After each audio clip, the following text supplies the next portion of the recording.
difference.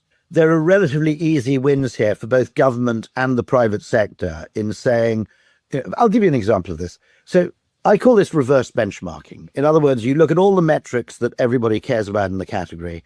You find a metric that's been completely and ridiculously neglected, and you double down on that thing. Now, I first came across this in Will Guidara's fantastic book, Unreasonable Hospitality.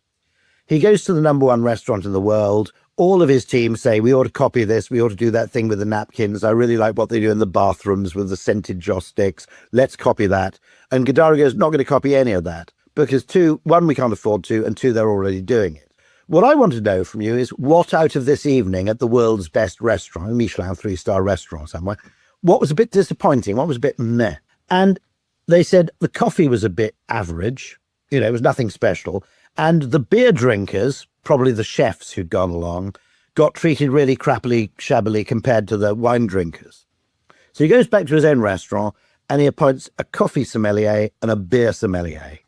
And he says, your job is not just to benchmark against these people, it's to hit it out of the park. Now, if you think about it, taking something that's bad about the category, not saying we need to raise our level to the category average, but instead doing it spectacularly well, something that nobody's expecting.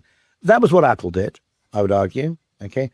That's what Buc-ee's did. I don't know if you're Buc-ee's. Where are you in the US? Yeah, I lived in Texas. We're big Buc-ee guys. Yeah. Okay.